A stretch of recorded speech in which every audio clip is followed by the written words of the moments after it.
Smith of Washington. He is the chairman of the Armed Services Committee. Congressman, thank you very much for joining us. What do you make of that reporting?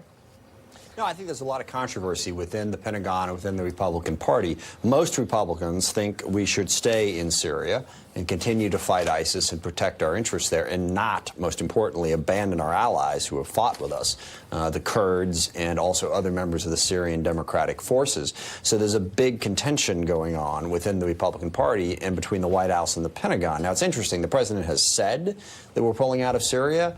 As of right now, I've seen no plans whatsoever to make that happen. And what I hope is that whatever we do in Syria, there's actually a plan attached to it, that it's part of our national security strategy. Look, I don't want us to have troops all over the world if we can avoid it. The less military presence, the better, but it's got to meet our national security interests, and you can't just pull them out quickly. Well, what sort of plan would you be able to endorse? Well, basically, who is going to be fighting ISIS? Who is going to be protecting our interests in that region if our troops aren't there? We've got all kinds of transnational terrorist groups, and in different parts of the world. Horn of Africa, for instance. We work with Kenya and Ethiopia and other countries in that region to contend it. We have partners. Who are our partners going to be if our force pulls out? Who's going to do the job that we're doing right now in order to protect our interests? It's possible, but President Trump didn't offer any thought, and I think that's what's got Senator Graham so upset, is this was an off-the-cuff, let's get out of there, with no planning behind it. What do you make of the Saudi Arabia news that has come out today, and Mike Flynn potentially trying to give over nuclear information to the Saudis? Well, three quick things about that. First of all, the most troubling aspect of all of this is we can't separate between President Trump and businessman Trump. He has not been transparent about his business interests. We know he has them in Saudi Arabia. We know people around them have business interests in Saudi Arabia. How much of that is driving policy? And that's the main gist of the story, is that Michael Flynn and others were trying to take care of business partners who had a vested interest in building these nuclear plants in Saudi Arabia.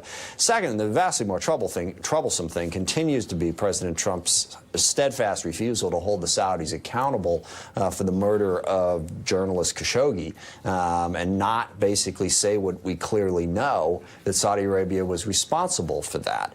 So I think it's deeply troubling to try to figure out, is the Trump administration pursuing U.S. interests, or is it pursuing Trump business interests in Saudi Arabia? We shouldn't have to ask that question. There should be transparency. So I know House Oversight has looked into this. Should more happen? I don't know. It's not my committee of jurisdiction. I'm not sure how much is there. I mean, it's worth noting, the third point, which I didn't get to, the discussions with Saudi Arabia predate the Trump presidency. We signed a similar nuclear deal with the United Arab Emirates to allow them to build a nuclear plant in their country. Now, they're not allowed to develop uranium. They're not become a nuclear power. It has to come from outside. All waste product has to be taken. It's a complicated arrangement. So negotiating that type of deal can make sense, but I think what the Government Oversight Committee has unveiled is that there are too many conflicts of interest within the decision makers within the White House. They're not making the decision based on national security. They've got the business conflicts of interest, which again should not be. And this, I mean, gosh, President Trump and the people around him have these conflicts all over the place. And there's no transparency. Hasn't released his tax records, hasn't divorced himself of his business interests, as every other president has throughout our history. So this story goes beyond just Saudi Arabia. And then finally, the president potentially could divert military funds for the border. What do you make of that? Well, if he did, it would be illegal. Look, he can declare an emergency. The 1976 National Emergency Law is very broad. But in terms of spending money, most of the emergencies that have been declared have involved either no money or very little. None of them have involved billions of dollars.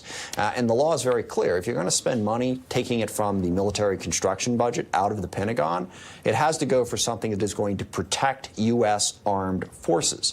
President Trump has made it clear he wants his border wall to protect us from this purported invasion, which is from Mexico. It's not to protect the troops. So if he takes this action, it'll be illegal, and I think it'll be thrown out in court. Congressman.